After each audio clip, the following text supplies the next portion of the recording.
أصحاب السعادة، الضيوف الكرام، السيدات والسادة، الجلسة التالية في مسرح الواحة على وشك البدء. يرجى الجلوس في مقاعدكم وتحويل أجهزتكم المحمولة إلى الوضع الصامت، وشكرا. Your Excellencies, distinguished guests, ladies and gentlemen, we invite you to take your seats in the Awaha Theatre. The next session is starting shortly. Please ensure that your mobile devices are switched to silent. Thank you.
أصحاب السعادة، الضيوف الكرام، السيدات والسادة، ندعوكم للجلوس في مقاعدكم. الجلسة التالية على وشك البدء. يرجى تحويل أجهزتكم المحمولة إلى الوضع الصامت، وشكرا. Excellencies, distinguished guests, ladies and gentlemen, the next session in the Awaha Theatre is about to begin. Please take your seats and ensure that your mobile devices are switched to silent.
أصحاب السعادة، الضيوف الكرام، السيدات والسادة، ندعوكم للجلوس في مقاعدكم.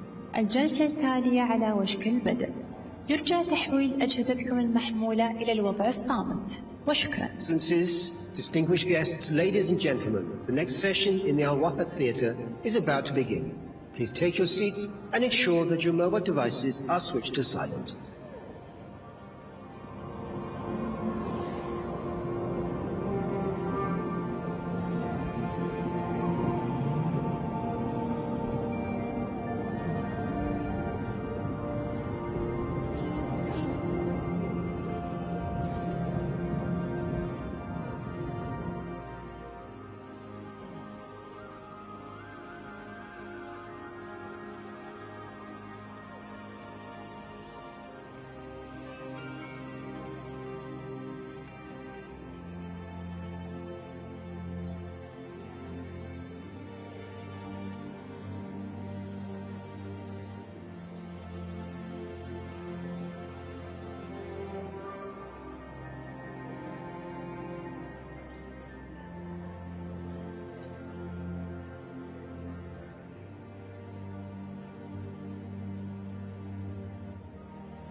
Your Excellencies, distinguished guests, ladies and gentlemen, welcome to this very special event here at Cop28 in Dubai. And welcome to everyone watching from around the world as we broadcast live from the United Arab Emirates.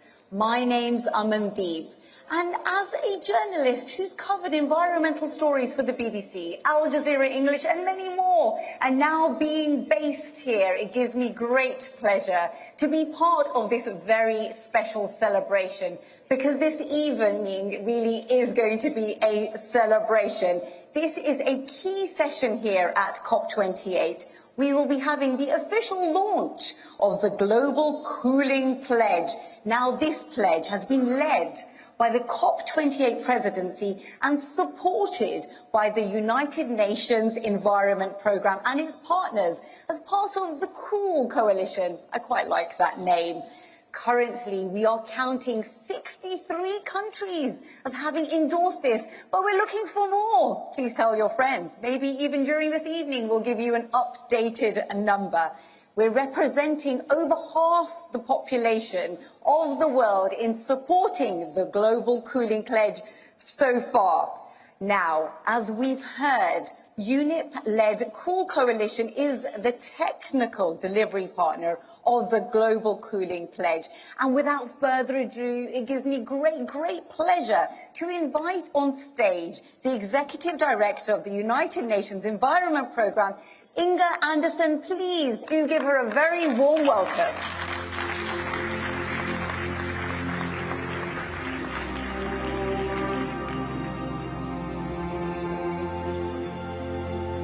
Good evening. This is a place where all the cool people hang out. Welcome.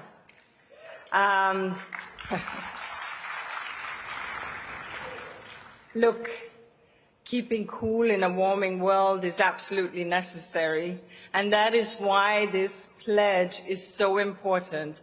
And I want to express my deep thanks to the United Arab Emirates and to Dr. Sultan Al Jaber for his leadership on this issue, because we have to protect ourselves from these heating temperatures, but we also have to ensure that our food chains, our vaccines, that they remain stable and cool, and we have to keep our economies productive. And all of that is, of course, needed if we are to reach these Sustainable Development Goals. We know that over 3 billion people are vulnerable to climate change, and we know, as we saw just this last year, what extreme heat does to us. We know that we are an urbanizing civilization, and the more we urbanize, the more we create heat, and the more we need cooling. And while we cool, of course, the irony is that while we cool our bodies, the CO2 that we use and the gases that we use for cooling can warm our planet. We also understand that still 1.2 billion people lack access to cooling, and we know that this disproportionately affects women, especially pregnant women, of course. The emissions gap report, Broken Record, that UNEP issued tells us that we are heading, based on the NDCs right now, to a 2.9 degree world. If we add the conditional NDCs, it tells us that we are heading to a 2.5 degree world.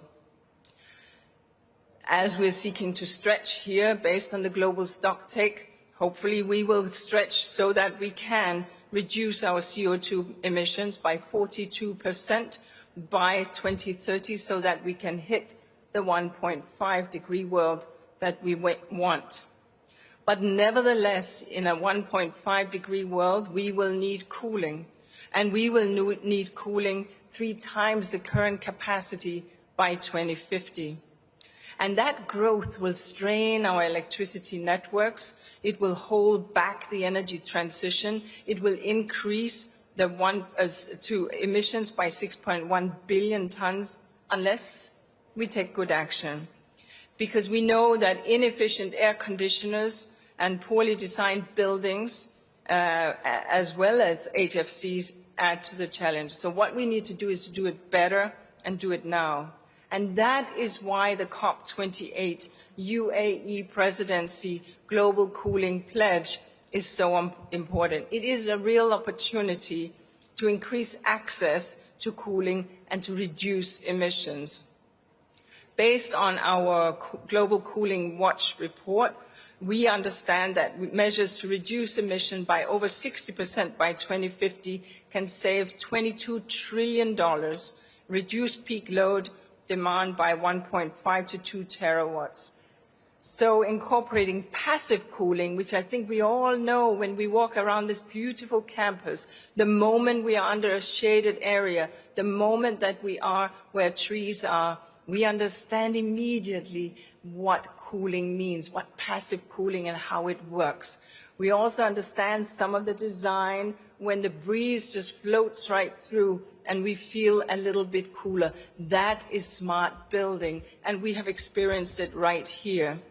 We also understand that we have to be clever about the refrigerants that we are using for cooling, and I'm speaking in front of the minister from Rwanda, because we have the Kigali Amendment that was gavelled in Rwanda under the Montreal Protocol that will phase out some of the chlorinated gases that have a deep impact on our climate.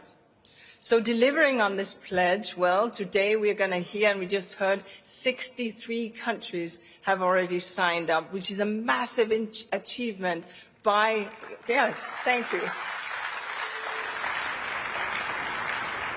It's a massive achievement by the UAE presidency, really lifting this forward. And today we're going to hear some inspirational examples. For example, from some of the cool champions that we have, His Excellency Dan Jørgensen of Denmark, and Her Excellency, I think, Rosalinda Toipan of Kenya will also be speaking, as will Her Excellency, Madame Shandok. But national governments alone cannot do this. World cities are heating up, and so city actions have to be done, smart city planning. And the truth is that we have regulations on fire hazards, on electrical fires. It's already there. We surely can introduce regulations for smart building that will create better passive cooling. This is critical and something that I encourage cities and countries to introduce. And manufacturers and industries can lean in to ensure that we get better efficiency for our cooling. We from UNEP are extremely proud to be serving this important area. We are proud also because on the issue of CFCs, we have been hosting the Montreal Protocol for decades. We are, of course, hosting the Kigali Amendment. And on the methane side, as you know from yesterday's many events, we are also very much hosting that. So it's a great honor for us also to be supporting the cooling pledge and to be holding the secretariat for this pledge. So that's really what I would like to say. As we will hear from some very cool speakers, this is an important topic and a topic whose time has come because it is again a low-hanging fruit like methane. And if we get this cooling pledge to work, we will reduce our CO2 and some of the short-lived climate pollutants very rapidly, which is, of course, where we want to go, because this is where the cool folks hang out. Thank you very much.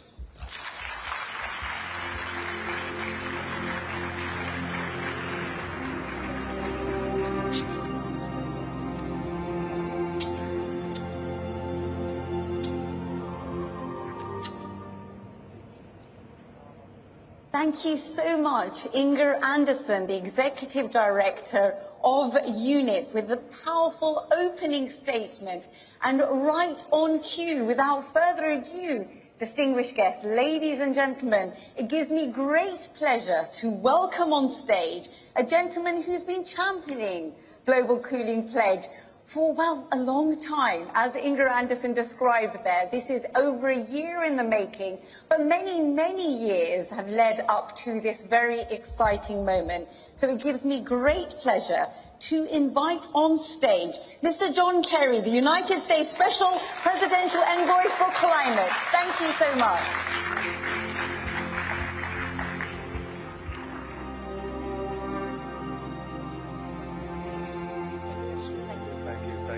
Thank you very much, Inger. Thank you for your great leadership and comments. And it's an honor and a pleasure to be here with all of you. Thank you very much for being here. I know that Dr. Sultan is going to be here at some point, or I hope he's going to be here at some point. But let me just share with all of you that the United States is pleased, proud even, to have worked with the UN Development Program and the Cop28 Presidency in order to bring so many partners here to be part of this global cooling pledge. Now, some of you may sit there and think, well, isn't that the whole objective of what we're doing here? Well, yes, and avoiding the heat or avoiding the heating is probably the beginning of the effort to try to cool. But the fact is that this global cooling pledge can have a profound impact on lives around the world and on our larger quest, obviously, of holding the Earth's temperature increase to the 1.5 degrees. So this is really laying out a roadmap for how we go farther than where we thought we were going anyway with the Kigali Amendment. And the Kigali Treaty, I was there in Nairobi when we did it. Kigali was hard fought, it was tough, but we got it done, and now we have, I forget the exact number, 100 and some nations that have ratified and moved on. But what we don't have is a recognition, if you will, of the challenge that we face because of the increased rate of warming that's taking place. Things are happening faster than anybody ever imagined. And so we want to lay out a pathway to reduce cooling related emissions across all sectors and increase the access to sustainable cooling. Sustainable cooling obviously acts as both a mitigation and an adaptation strategy. It is both. And coordinated international action on sustainable cooling could save 78 billion tons of CO2 equivalent between now and 2050. That is more than 2 years' worth of global energy emissions, folks. So this is serious business. And it's a big difference. The Kigali Amendment, we all know, could bring us 0.5 Celsius of cooling. It's that much of a reduction. But implementing this pledge actually accelerates Kigali and brings us 0.1 degrees of cooling by 2050. That's really important given what is happening. And what I mean by given what is happening is extreme heat is now the deadliest weather event in my country, at least. But this is true, obviously, of many other places. You can already see people who are dying massively. About 500,000 people a year are dying from extreme heat around the world. And the problem is, as it gets warmer faster against some of the predictions that we all made, that means that people demand more cooling, more immediate cooling that comes through air conditioning by the most part. And that air conditioning then becomes a problem because not everybody has transitioned according to the Kigali effort so that they're using less pollutant, damaging internal, some of the HFC equivalent, which is so dangerous. So that's the challenge here, and we're working with our partners to do something creative, something ambitious, something that reaches beyond where we had a comfort level in doing Kigali that we were all happy. And so we're really pleased to have worked with a lot of other partners to establish the Global Cooling Prize. And this is a groundbreaking competition which led to the development of an air conditioning unit that has 5 times less climate impact than standard air conditioning units in the market today. And we're already seeing the market entry of some prototypes from the competition. Obviously, we're hopeful that competition is going to increase the number of different units that are available that are going to do less damage. We're very pleased that the pledge, which we're asking people to join, calls for countries that have not yet ratified Kigali to join the 155 countries that have ratified it. And I congratulate the UAE for joining the Kigali Amendment, which they did at our methane and other non-CO2 greenhouse gases summit on Saturday right here in this theater. I call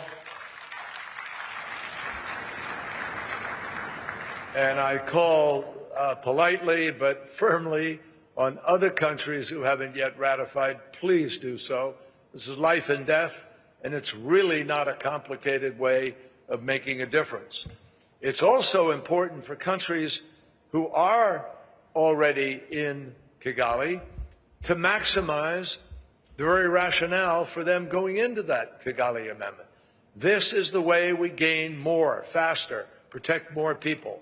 And we maximize the effort of coordinating action on efficiency in cooling. We manage refrigerants across their life cycle. And we have the ability, hopefully, to announce an expedited HFC phase down.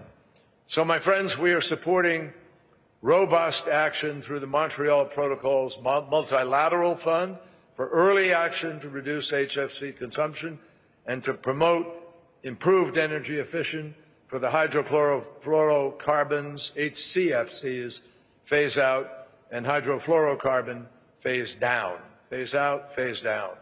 And the United States is very proud to have worked with our partners.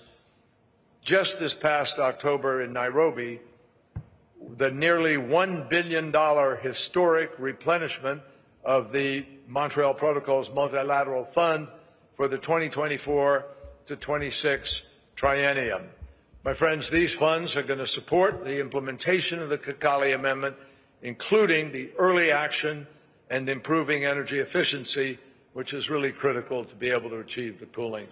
So once again, really big thank you to those of you who are taking part of this, those of you who are supportive, those of you who are going to fight to make sure this happens, to bring more people to the table.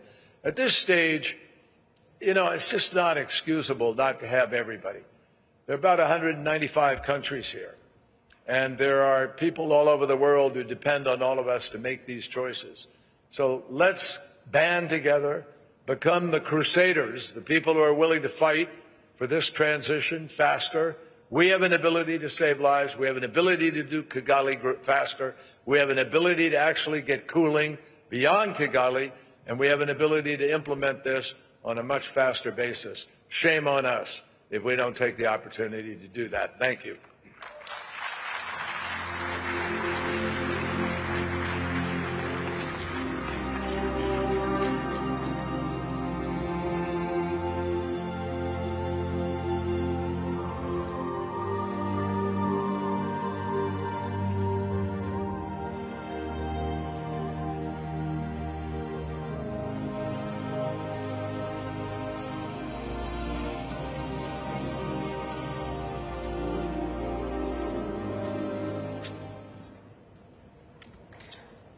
Wow, what powerful words and what a powerful endorsement of the Global Cooling Pledge. We are honoured to have the presence of John Kerry, the United States Special Presidential Envoy for Climate. The illustrious lineup of speakers coming from across the world, it continues. It gives me great pleasure, without further ado, to introduce our first panel discussion. So may I invite up on stage, and we'll do it one by one because I think they all deserve a big round of applause. We're going to be looking at global perspectives, raising ambition in sustainable cooling. And to join me for this, His Excellency Danny Jorgensen, the Minister for Development Cooperation and Global Climate Policy from Denmark.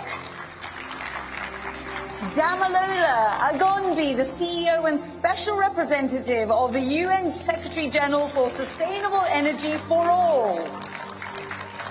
Her Excellency Dr. Jeanne-D'Arc Mujawarma, who is the Minister of Environment, Republic of Rwanda.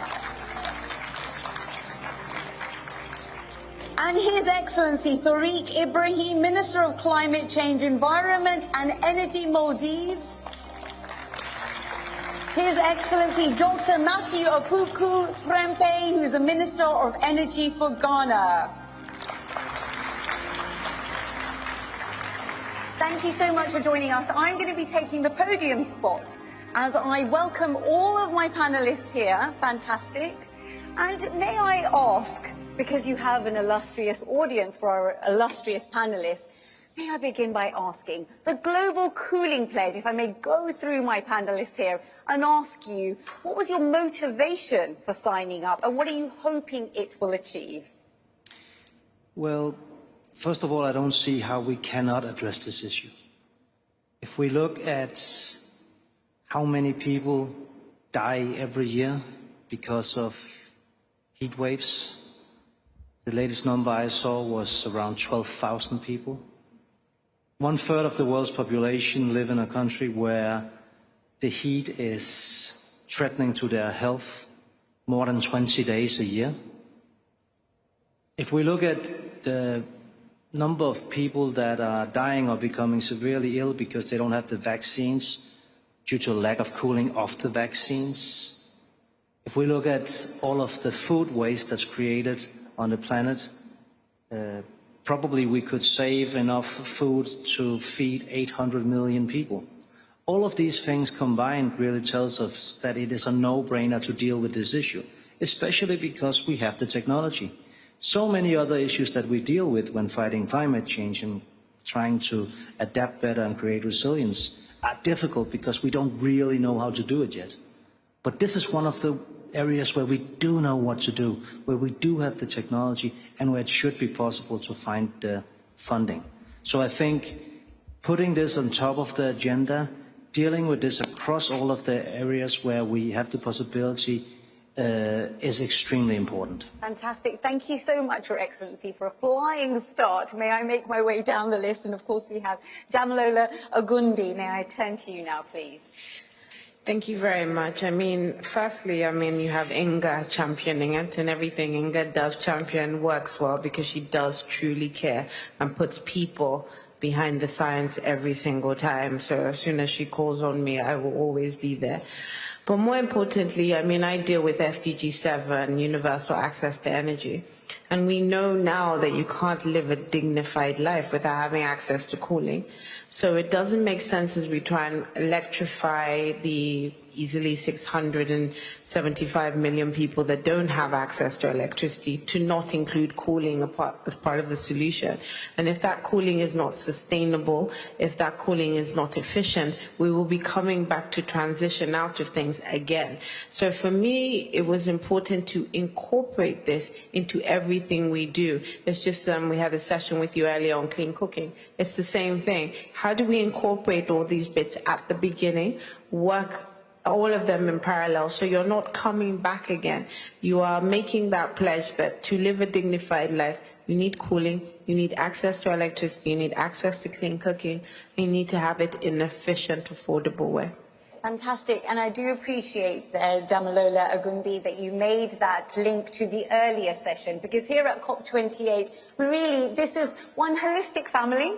And these issues, they do really have a knock-on impact, and also there's a combined solution there. So thank you so much for highlighting this. Now turning to Her Excellency, Dr. Jeanne d'Arc Mujowameria, hope the London accent got that right, the Minister of Environment for Republic of Rwanda. Your motivation? Thank you very much. I sit before you as a proud citizen of Rwanda. Rwanda, where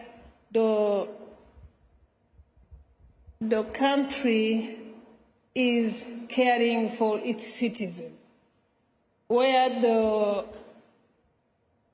the pride of having our people being cared for, and where we advocate for sustainable solutions that transcend borders and contribute to a resilient and sustainable future. A country where originated the Kigali Amendment to the Montreal Protocol. A country that recognizes that 40% of our production in Africa is lost between farm and market. A country that wants access to sustainable cooling for the most vulnerable people who are feeding us all. A country that sees the urgency of our climate challenges compounded by the impact of rising temperature and more frequent heat waves necessitate comprehensive and transformative action. A country that sees that this is a global challenge that needs global solution. That's why we signed it. Thank you so much, Your Excellency. And as you so eloquently point out there, with Rwanda being on the front line to actually see the impact and therefore hopefully be part of the solution as well, this is very timely for us to move on to Maldives. His Excellency Tariq Ibrahim, the Minister of Climate Change, Environment and Energy. Of course, Maldives is also really seeing that huge, big impact. The Global Cooling Pledge, what does it mean for you? Thank you very much. Maldives is situated right across the equator, and apart from the temperature, we have the humidity is actually, it's a very big problem to us. So what you feel is more than what you see on the temperature scale. So as you know, Maldives is an isolated, in the sense we import about 90% of our food. We import our energy 100% of fuel is imported, and we spend about 13% of our GDP importing fuel for our generation. And for cooling, for the electricity, we use most of the imported fuel for cooling, for generating electricity, and out of that, major portion goes for cooling. So we want to find solutions on how we can have this cooling to be cooling most efficient, so that we can save on cooling and on electricity, and reduce the emission that we reduce the emission, plus save on cooling, which will then save the money saved can be used for something very useful. So that's the reason why we signed on this cooling pledge. Thank you so much, Your Excellency. And now we turn to His Excellency Dr. Matthew Opuke Prempe, the Minister of Energy at Ghana, patiently waiting there and listening to your colleagues here on the stage, describing some of the very pertinent issues. What may I ask you to also add to this as well, the motivation, the reasoning, why global cooling pledge really is the way forward? Thank you. For us in Ghana, it was in our self-interest to be part of this global pledge. Why? Because we already are facing a huge rate of urbanization. Over 50% of the Ghanaian populace live in urban cities and towns now. We have electricity challenges, even though our access rate has reached 88.5. But we also see a ton of our food being wasted daily. We also know the health effects. When the COVID outbreak came, we're struggling to have cooling systems to have the vaccines to every part of the country to achieve a near universal vaccination program. So it is in our interest, and we've taken steps to do a lot of things. But also, we had an international obligation and a commitment to uphold and be part of, and that is maintaining temperature below up to 1.5 degrees that we all agree. So when you look at all health reasons, saving electricity by even coming up with minimum efficiency standards for over 19 electrical appliances, it is in our self-interest to not only to be part of this global pledge, but also to promote other countries who have not already signed to sign and be part of it, because it's in all our interest. And that is why Ghana was motivated to be part of the countries that have signed the pledge. Fantastic. Thank you, Your Excellency, for really outlining and highlighting the critical nature of this, as you began by saying, out of self-interest, but you expanded onto the point that we really need to promote more countries and signatories to join up, and hopefully this particular session here at COP28, with its high profile, will also ensure that drive and people watching from across the world this live broadcast. I'm going to return now very briefly. We've got a few more minutes on the clock, so let's just make most of that. Your Excellency Dan Jorgensen, we began with you, and I think I might be forgiven for saying, on behalf of the audience, Denmark is in a slightly different position when we talk about global cooling pledge. I think that's a fair question to ask. So yourself and the citizens you represent, we're not just talking about cooling in the sense of temperatures. We're also talking, as His Excellency from Ghana was outlining there when it came to the vaccines. There's a multiple layered approach here. Yes, well, and a lot of the efforts that we need to do really has to do with energy efficiency. And this is an area where we in Denmark are fortunate enough to have a lot of companies that have a lot of expertise on this. So we have Danish companies that are supplying solutions for cooling of food change all over the world, for cooling of food in transportation, for the exploitation of excess heat from data centers, from making sure that appliances being in water treatment or elsewhere are energy efficient. Now, I want to share with you just one perspective on this because it's important. Very often people consider this investments, which they are, but they look at them as something that is expensive and that is a luxury that maybe we coming from a rich Nordic country can afford. But actually I would turn that around. Most investments that you do in energy efficiency are paid back very, very fast, and it's something that is going to not hurt your competitiveness, not hurt your wealth or your living standard, but will actually do the opposite. When we started our transformation in the 1970s, both towards more renewable energy, but also more energy efficiency, it wasn't because of the climate. That wasn't even on the agenda then. When we did it, it was because of the oil crisis. We wanted to be independent of fossils from other countries. We wanted to make sure we could save money. And that then led to development of technology that is today helping us fight climate change. Thank you so much, and it expands our perspective on the role that Denmark is playing, so that's wonderful to hear this. And Damilola Ogunbi, we touched on it earlier. You, of course, being the CEO and Special Representative of the UN Secretary-General for Sustainable Energy for All in the earlier session today being dedicated to energy, industry and just transition. We really looked at how electrifying cooking was going to be something transformational when it came to the lives of women, especially in developing countries. Again, would you say something like global cooling, this particular pledge, also is a targeted way to really kind of ensure that we empower those that are disenfranchised? I mean, absolutely. Unfortunately, when it comes to a lot of these things, it's normally women and children in the most vulnerable countries that suffer the most.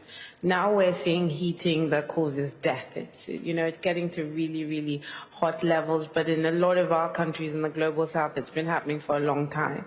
And that's why we say when we're talking about access to energy, a just and equitable energy transition, we need to include cooling. And like the minister said, we need to include energy efficiency methods from the beginning, not to save on things or say a lack of things. If anything, we need to turn it around. It means you have more of when you save in certain areas. And I think that's how, you know, we wanted to take cooling. We're really excited about the different technologies that is coming out from the whole value chain, from the small kind of, you know, energy efficient freezers. And we're seeing, you know, for vaccines from, I deal with a lot of SMEs and market women that are buying refrigerators now, and that technology is changing. The innovation we're finding in financing to be able to finance cooling a little bit more. So, you know, just like the minister said and Inga said as well, it's not just about a pledge, it's about how you turn that around to an opportunity and an industry in a lot of these localities, and that's what we're really, really excited about. And thank you so much for emphasising those words there, innovation, finance, and also for championing Inga Anderson, and in the presence of John Kerry, of course, the United States Special Representative Envoy for Climate. May we just recognise what the organisers, not only of COP28, but this special session here, have pulled together for us, the illustrious lineup, and look at this panel representing the world. I think this deserves a round of applause in itself. And, you know, really, this is marked, you know, this COP28 is trying to do that, not only in words, but in actions, in announcements, as Damilola and I were present in the sessions earlier, and you've all been participants of all the sessions here at COP28. There's real investment. You mentioned innovation and finance. Now, as we come to you, Dr. Jean, we've just got a few more moments on the clock. We've been talking about some of the solutions and why the reasoning behind global cooling pledge really does make sense. Let's just identify some of the snag points that you might anticipate. What more do we need? John Kerry there was very eloquent in describing we need more countries to join up. Well, what would you say in terms of your perspective? Thank you very much. Let me first thank Inga Anderson for calling upon nations to sign this global cooling pledge. Because in Rwanda, we don't separate global cooling pledge to the Kigali Amendment to the Montreal Protocol. If you are a signatory or you have ratified Kigali Amendment to the Montreal Protocol, you should sign this global cooling pledge because it goes together. For us in Rwanda, we have started implementing Kigali Amendment to the Montreal Protocol, because Rwanda is a home to the groundbreaking initiative of the Africa Center of Excellence for Sustainable Cooling and Cold Chains. And soon we are being home to the Africa Vaccine Factory. So there is that determination of our country, of Rwanda, to be a home of solutions. So that's why I call upon countries, first of all, to ratify Kigali Amendment to the Montreal Protocol and to sign Global Cooling Pledge. Otherwise, we won't protect the humanity. I thank you. Absolutely. Thank you, Your Excellency. And as we've been hearing, this particular pledge has been over a year in the making. And you're right to reference, as your peers have referenced, the Kigali Agreement and the Montreal Protocol as well, and which, of course, are many, many years in the making as well. As I bring in His Excellency, our wonderful Minister of Climate Change, Environment and Energy for the Maldives, historically, the Maldives has been very vocal when it comes to this particular area. We are trying for that North Star to stay within the reach of 1.5. Do you feel like over the years, here we are at COP28, the action has followed the words as well, generally, globally? Speak openly, you're amongst friends. Thank you, thank you. I think I was there at COP21 when we all signed the Paris Agreement. There, for small island states, the statement 1.5 degrees is very, very important and something that is close to our heart, you know. So I think I feel a bit sad at the moment because the global stock text tells us that it is going beyond 3 degrees now. So we need to work on bringing that trajectory down towards 1.5. So I call upon the bigger emitting countries to work on reducing their emission and then also helping the smaller islands to adapt on climate change. So that climate change adaptation goes with the cooling as well, you know. And for us, on our part, we have a slogan which we always try to tell our citizens that if you have an air condition at home, we always tell them then that to remember it's cool at 25. So reduce your temperature or increase your temperature and keep it at 25, not at 16. So this is a slogan that we used to have so that we can play our part to be more efficient and also reduce the energy consumption. That's what I can say to you. Fantastic, and it's great to hear that historical perspective. As you say, you were there in COP21, and you're right to say the representation of small island nations is very, very crucial. As we move from small island nations and we bring in Ghana again, and Your Excellency, you very astutely, Dr. Matthew, you astutely pointed out we need to promote other countries to join. Inga Anderson and John Kerry also began this session today. How can we get them on board? What do you anticipate is reluctance? What can we, as a collective group effort in this room, identify that reluctance, and how can we transition that? Thank you. Like what my sister just said, Minister for Environment from Kigali, it is in our one, if you're a party, and Ghana is a party to the Montreal Agreement, and if you've signed on to the Kigali Agreement, promoting energy efficiency, phasing out HCFCs and phasing down HFC, you can't think any other ways but joining the cooling alliance, as I would say. But we in Ghana, what have we done? We've translated those pledges and signatories to real daily life situations. So we've already set in place a standard, a minimum energy certification standard for 19 electrical appliances, air conditioning, freezers, refrigerators, transformers for the electrical grid, iron, TV sets, computer screens, everything. We've come out and Parliament has supported it. Because we in the developing countries also stand at risk of dumping of electrical appliances in our countries. And it is, again, the speed with which we can implement some of these agreements that we've signed and coming up with minimum energy certification that is going to help us from being a dumping place. The second thing is that we have gone ahead and accepted the building codes and its regulations for minimum energy efficiency buildings.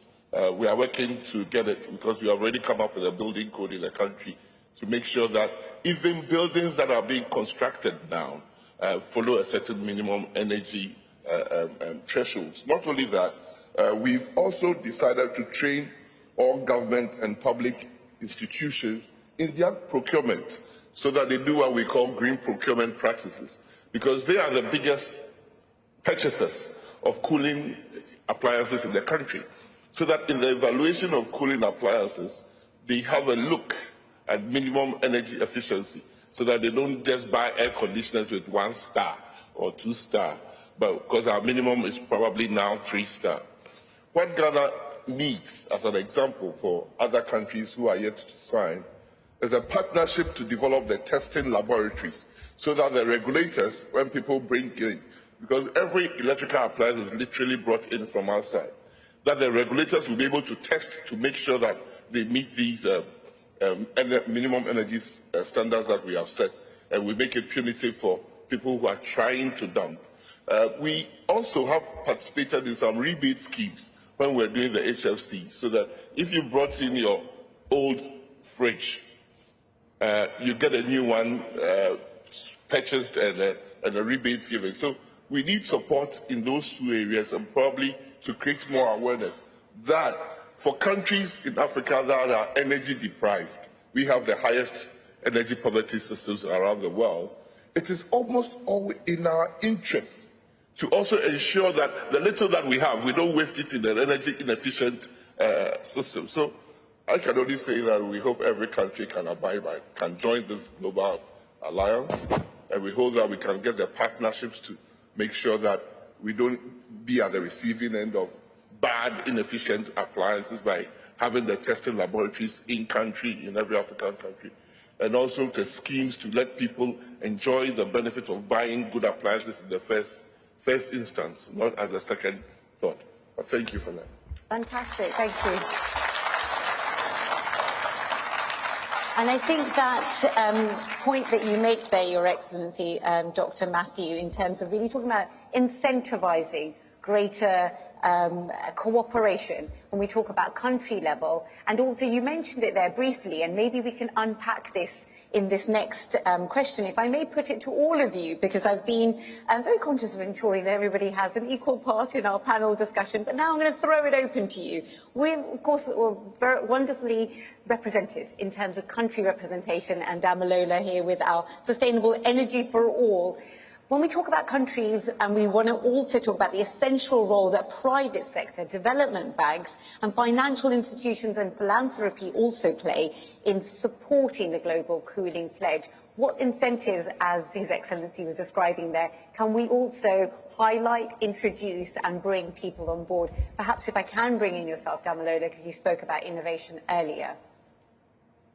I think some of the practices we've used for energy access makes a lot of sense. You know, there's a lot of results-based financing that DFIs do push countries to do. This is for the installation of either solar standalone systems. This is connections to a mini-grid. There's no reason why there can't be results-based financing for efficient cooling as well.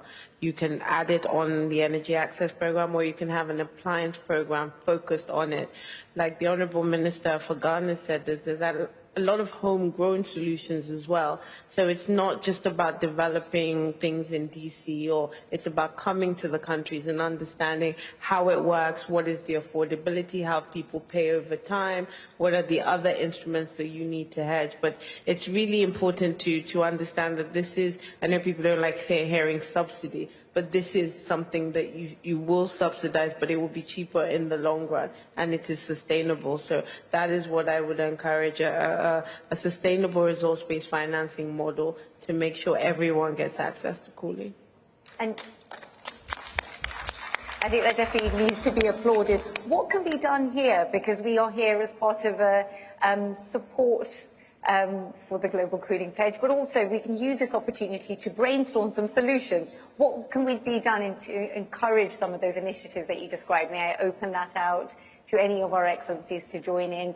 Perhaps yourself, yes, Your Excellency. Well, one point that I think is important to acknowledge is that a lot of what we need to do here is both mitigation and adaptation.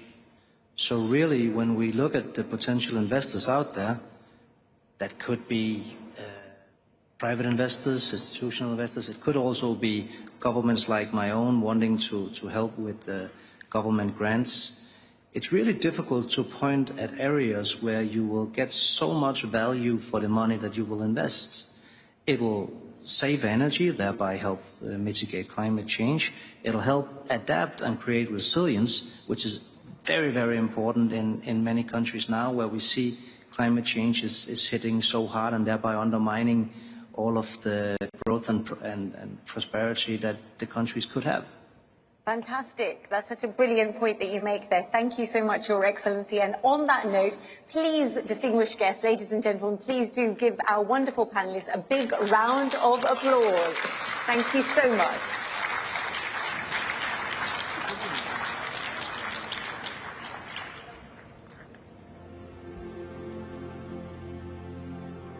Thank you so much. I will ask you to take your seats and then we will have you back on stage in just a moment. Thank you so much.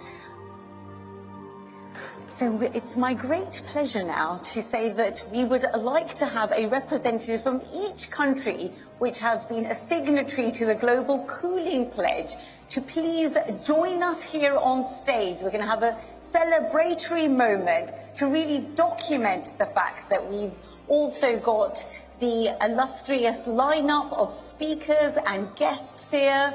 We are very fortunate to have everybody here. So I'm just going to ask everybody to make their way to the stage. One representative from each country. We know there's 63 countries. We're hoping that at least some of them are represented here with us. So please do make your way to the stage, and then we will position everybody for a group photograph to really celebrate the moment that the Global Cooling Pledge has been officially launched here at COP28. Thank you so much. Please do join me here up on stage. We've only got a few moments to gather everybody. Okay, fair enough. So, yes. As everybody makes their ways towards the stage, may I invite Inger Anderson, please, to the stage, the Executive Director of the United Nations Environment Programme, to join me here at the central stage. May I also ask to return to the stage John Kerry, the United States Special Representative Envoy for Climate. Inger Anderson, if I may ask you to come to the centre of the stage. Mr. John Kerry, if I may ask you to also return to the stage. And we would like to also acknowledge that coming into the Al Waha Theatre, we are very pleased to welcome on stage Dr. Sultan Ahmed El Jaber, the COP28 President. He is joining us here in the centre of the stage. May I please ask all three of you to stand here for a photograph to commemorate the moment that the Global Cooling Pledge has been officially launched at COP28.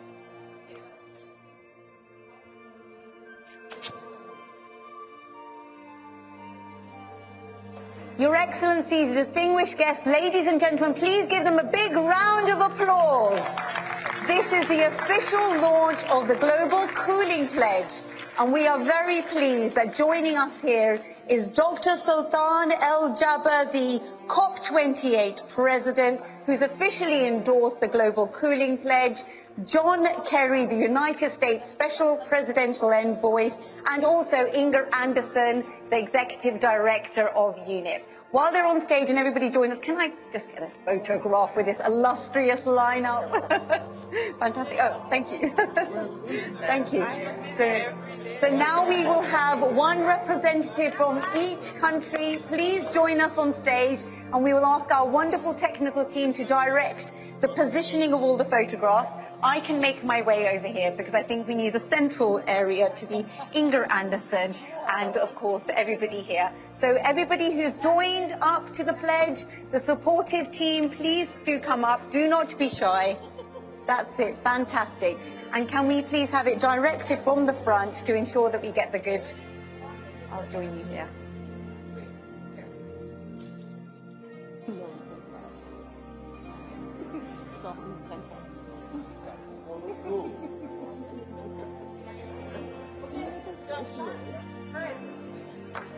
Fantastic.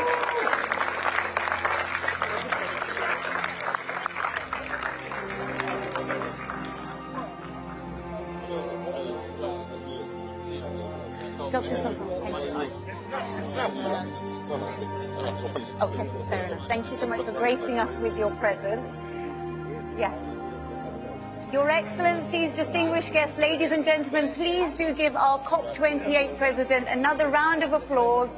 He's come along in his very busy schedule, so thank you so much for joining us.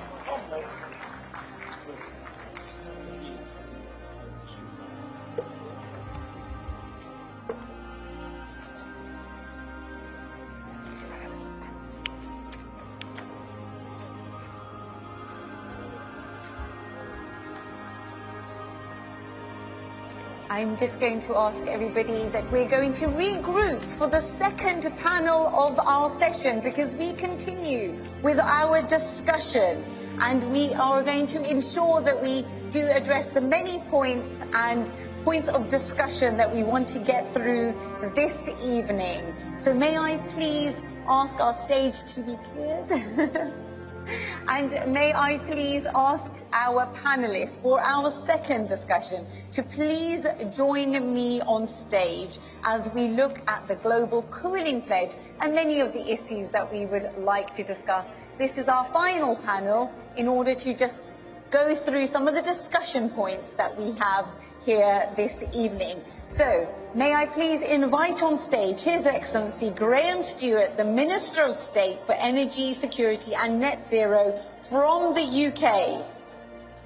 And may I please invite on stage Yvonne Akisoya, the Mayor of Freetown, Sierra Leone. His Excellency Yataka Matsuwa, who is the Vice Minister, Global Environmental Affairs at Japan. And His Excellency Stefan Tadao, who is the State Secretary, Ministry for the Environment, Nature Conservation, Nuclear Safety and Consumer Protection from Germany. If I may ask them to please join us on stage. We have a little bit of time for our last panel of the day, so thank you so much for joining us.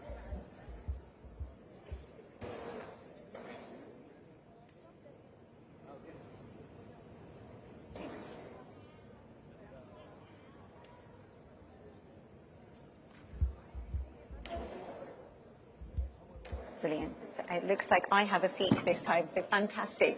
And first of all, our reflections. What an amazing session in order to officially launch the Global Cooling Pledge.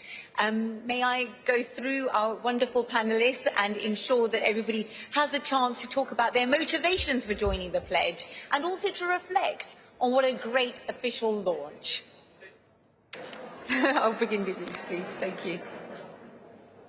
So, yeah, thank you so much. I think, so this year, the summer months of June and August were the hottest worldwide since records began, and cooling will play an important, increasingly role for mitigation and adaptation, and so it's really, for the right times, a necessary event. And I think when you mention the points about mitigation and adaptation, it actually relates back to our first panel and just those very key points of why it is absolutely integral. In terms of ensuring that we really act on this and seize on this, if I may move down our panelists and ask that maybe we could highlight some of the points that we need to really kind of act on that's been announced today. Okay, Graham Stewart from the United Kingdom. It's interesting that ancient Middle Eastern peoples created the first fridges 2,000 years ago, the so-called yakchals for storing ice and food. And of course, today there's an increasing need, especially as the Earth warms, for cooling. And it constitutes around 7% of emissions, but as we bring other emissions down, we might expect that to go up, which is why it's so important that we deal with it. In terms of the actions that the UK is taking, I do think we have made significant progress through official development assistance, as we heard in the last panel. We've funded the Africa Centre of Excellence for Sustainable Cooling and Cold Chain, and it's a one-of-a-kind centre dedicated to sustainable cooling, cold chain and post-harvest management, so making sure that that kind of expertise is available to people is very important. We established the £1 billion Ayrton Fund to support R&D, because we've got to keep innovating, we're going to bring costs down and make sure that we get affordable and clean cooling as widely distributed as possible. So that's what that will be helping to do. And I'm pleased to use this panel to announce that following the recent extension to the now £170 million Clean Energy Innovation Facility, that the UK and IFC are going to continue their successful partnership on a new fund with up to £20 million allocated specifically for sustainable cooling.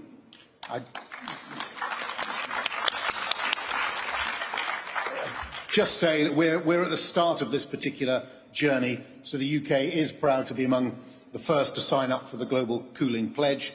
By working together to improve the efficiency of cooling systems, we can reduce the temperature in our cities through better design, swap to climate-friendly refrigerants, and we can cut almost 80 billion tonnes of carbon dioxide emissions by 2050.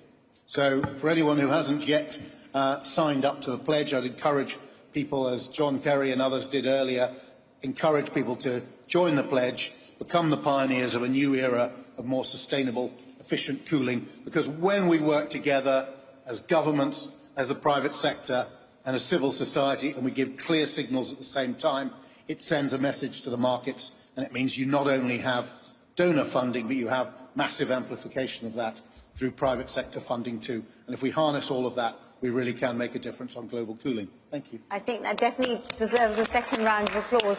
And if we may just pause and just emphasise that funding that you mentioned there, Your Excellency, 117 million was one figure that I wrote down for clean energy facilities. And also you mentioned the UK in partnership with, let's just emphasise that, because I think it really does need that extra spotlight.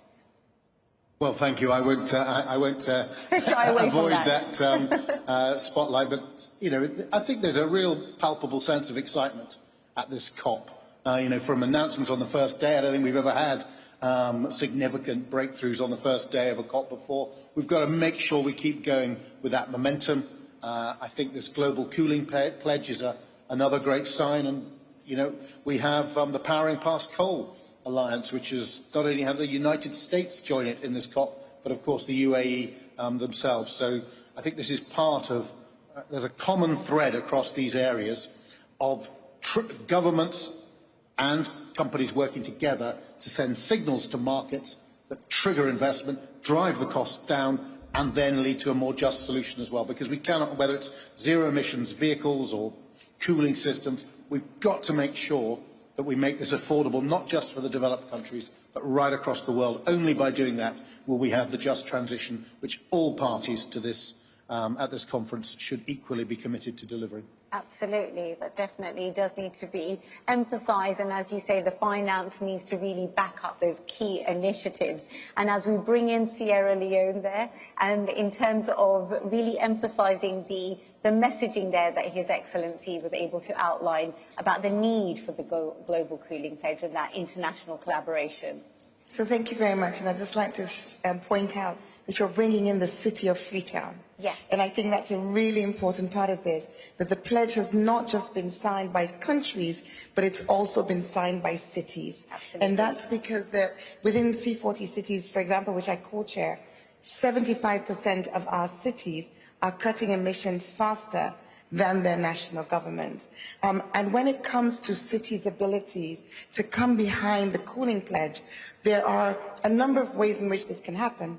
In many cities, building regulations, building codes, urban planning, all of which can be designed in such a way as to passively reduce temperatures, are under the mandates of cities. So that gives cities an opportunity, and quite a number and a growing number of cities are signing up to the pledge in order to do that. But another area of the cooling pledge, where cities are often in the forefront, is nature-based solutions. And I'd just like to give a couple of examples from my city, where 2020, we launched hashtag Freetown the Tree Town, our plan to plant 1 million trees and grow 1 million trees in and around the city. We've recently done a heat mapping of the city to identify the heat islands. And just in October, we were able to plant within the million, we're now at 977,000. Within the million, we were able to plant 250,000 trees within neighborhoods that we identified as heat islands. So this is a way of providing cooling, because when it comes to air conditioning, I think we've got to appreciate that availability and accessibility and affordability is not there for many cities in the global south. So cooling can also come from public action by city governments. So the trees are one example. Another example are market shade covers, which we've provided for outdoor markets. Many of the most vulnerable to heat stress are women traders. And leading all of this work is our chief heat officer. We appointed the first chief heat officer in Africa, somebody whose only focus is how we beat the heat and keep the city cool. And just moving on from there, I think it's important, when Damilola was here, she mentioned clean cooking, and you made the link. And I think it's a very, very important one. 82% of cooking fuel in my city is wood or wood charcoal. And now that's not clearly a fossil fuel, but as we seek to look at the health implications of that carbon, there's a need for alternative cooking fuel. The obvious, and the one which is being pushed most aggressively at the moment, is gas. But gas is expensive, and gas is also a pollutant, and we as C40 cities have committed to have fossil fuels by 2030 in order for us to stay within the 1.5 ambition. So if we're staying within the 1.5, we need a real alternative. And something like electric induction cookers powered by solar is an obvious answer. This is where we say in the climate space, the answers are all there, but the question is the finance for it. So I'd just like to close by saying, or end by saying, the solutions are there for us to find cooler ways, more efficient ways of not just cooling, but actually use of fuel. But the challenge is we need everybody on board. That's one of the reasons why we're so excited that at this COP, CHAMP was signed, the Coalition of High Ambition Multi-Level Partnerships. And that's another 64 number. 64 countries have signed up to that. And that means we're having those countries build into their NDCs, hopefully, that's the agreement, city action. City action on cooling will help us all stay cool. Wow, that's so powerful. I think that's such a powerful endorsement of the role that cities can play. And the Mayor, we're just really pleased that you are here to represent this entity in society. And just to emphasise this point, when it comes to a place like Sierra Leone and you speak as Mayor of Freetown, would you say that there is an international collaboration with other cities as well for that powerful role that cities play? Yes. My mic is on off. Hello? Yes. Yeah. So as I mentioned, I'm the co-chair of C40 Cities, and I'm the co-chair for the Global South. The co-chair for the Global North is City Can of London, and that is a network of almost 100 cities. And when we signed the Cool Pledge, that is signed through C40 cities. A lot of our climate action, we are all committed to climate action. And the interesting thing with cities, which is why we're so excited about the CHAMP, is because when you sign up for C40 cities, one of your requirements is that you have a climate action plan. You don't just have it, you follow it. You fail to follow it, you're out. So it's a club of accountability, which is very different to the nationally determined contributions. So we feel if we're in there, that will put some fire, some more fire, to help us get to where we need to get to. We've only got a very short time to stay within 1.5 degrees. Absolutely, absolutely. And I think, again, you make another very powerful plead there, that it's not just about the solidarity and that international collaboration. We do need a club of accountability. And hopefully that is what the Global Cooling Pledge may also sign up to as well. Now, Your Excellency, you've been very patient, and I want to also hear about your contribution as well. When we speak about a country like Japan, and you are the Vice Minister of Global Environmental Affairs, can you please go into your motivations and what are you hoping that the Global Cooling Pledge can actually endorse? Thank you. And first of all, I want to echo with Madam Mayor from Sierra Leone. And it is quite nice the city can join this Global Cooling Pledge as well country, since cities' activity is accounting 70% of global greenhouse gas emission, and certainly city is key players to proceed toward the 1.5 degree goal. And Japan, in terms of cooling, we already identified the solution. Heat pump and heat pump and inverter is super energy efficient, and together with low GWP refrigerant and life cycle management of refrigerant is critical for 1.5 degree goal.